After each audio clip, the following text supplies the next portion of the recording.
बाकी की जिंदगी काफी सिंपल थी। दिन में कॉलेज की क्लासेस होती थीं, शाम लाइब्रेरी में बैठे असाइनमेंट सॉल्व करते हुए निकल जाती थी और रात कंप्यूटर गेमिंग में गुजरती थी। पर 21 अक्टूबर की रात उसकी जिंदगी बिल्कुल बदल गई। उनाकी अक्सर कॉलेज से सीधा लाइब्रेरी जाकर पढ़ाई करता था। उस दिन उनाकी काफी थका हुआ था, इसलिए उसकी आंख लाइब्रेरी में ही लग गई और जब आंख खुली तो उसने देखा कि घड़ी में रात के 12:30 बज रहे हैं। उनाकी कभी भी इतनी देर रात अपने घर से बाहर नहीं रहता था।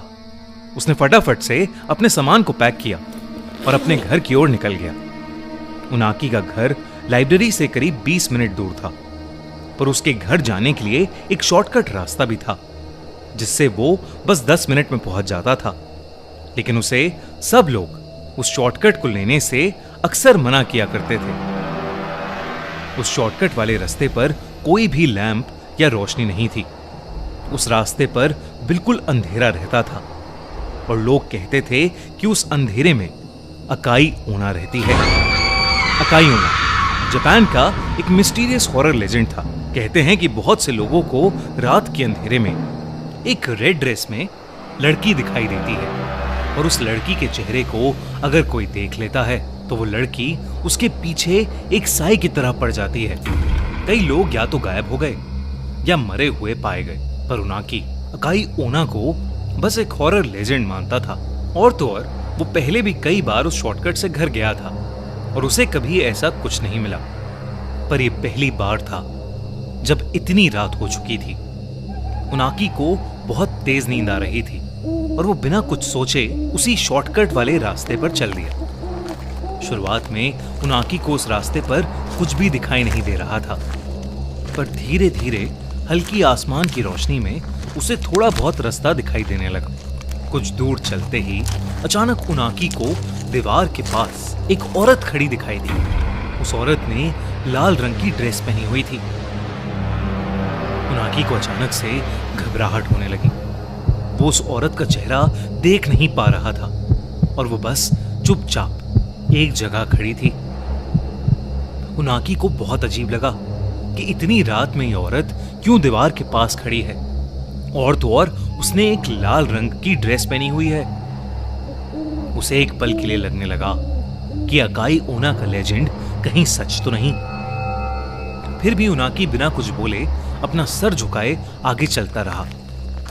लेकिन जैसे ही उनाकी उस औरत के पास से गुजरा, उससे रहा नहीं गया और उसने नजर उठाकर उस औरत के चेहरे को देख लिया और उसके होश उड़ गए। उस औरत का चेहरा भयानक था, इतना सफेद कि ऐसा लग रहा था कि वहां पर किसी औरत की लाश खड़ी हुई है। इतना अजीब चेहरा उनाकी ने आज तक नहीं देखा था। उनाकी उस औरत को देखकर बहुत डर गया और वहां से जल्दी से भाग गया। जैसे तैसे वो अपने घर पहुंचा। उनाकी ने जो देखा वो उसे भुला नहीं पा रहा था। उस औरत का चेहरा मानो उसके दिमाग के अंदर छप गया था। अगले दिन उनाकी अपनी उसी रूटीन के साथ जिंदगी जीने लगा, पर अब शाम होते ही उसके साथ कुछ अजीब होने लगा था। उसे ऐसा महसूस होता कि जैसे उसके आसपास कोई मौजूद है जो उस पर नजर गड़ाए बैठा हुआ है। ऐसी ही एक रात उनाकी अपने बिस्तर पर चादर ओढ़कर सो रहा था। तभी उसे ऐसा लगा कि जैसे किसी ने उसकी चादर को नीचे की तरफ से खींचा। उनाकी की नींद खुल गई। उसने सहमी नजरों से इधर उधर देखा तो उसे कुछ नहीं दिखा, पर तभी उसकी आंखों के सामने एक लाल परछाई तेजी से कमरे की खिड़की के बाहर चली गई। उनाकी को अपनी आंखों पर विश्वास नहीं हो रहा था। उसे लग रहा था कि वो पागल होता जा रहा है। उसने खुद को समझाया कि ये सब उसका वहम था और जबरदस्ती अपनी आंखें बंद करके छत की तरफ मुंह करके सो गया। कुछ देर तक सोने की कोशिश करने के बाद उनाकी ने बेचैनी में अपनी आंख खोली और फिर जो उसे दिखा वो इस दुनिया के ही परे था। उसके कमरे की छत पर बिस्तर के ठीक ऊपर वही लाल ड्रेस वाली लड़की दीवार से चिपकी हुई उसे घूरे जा रही थी।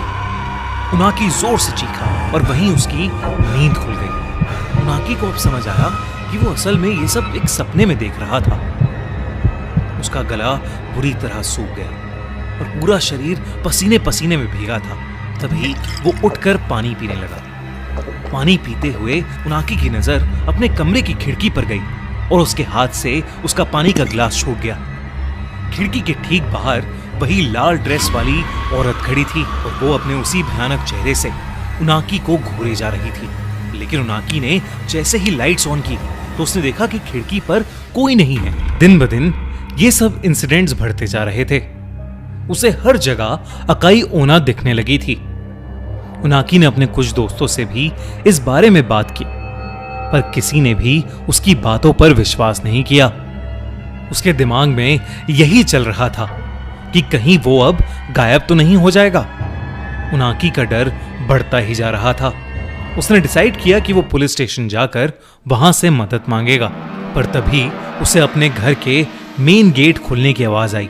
उनाकी हिम्मत करके बाहर देखने गया तो उसने देखा कि उसके घर का दरवाजा पूरा खुला हुआ था और बाहर से तेज हवाएं अंदर आ रही थीं। उनाकी ने अपने एक दोस्त को सब कुछ बताने के लिए फोन मिलाया।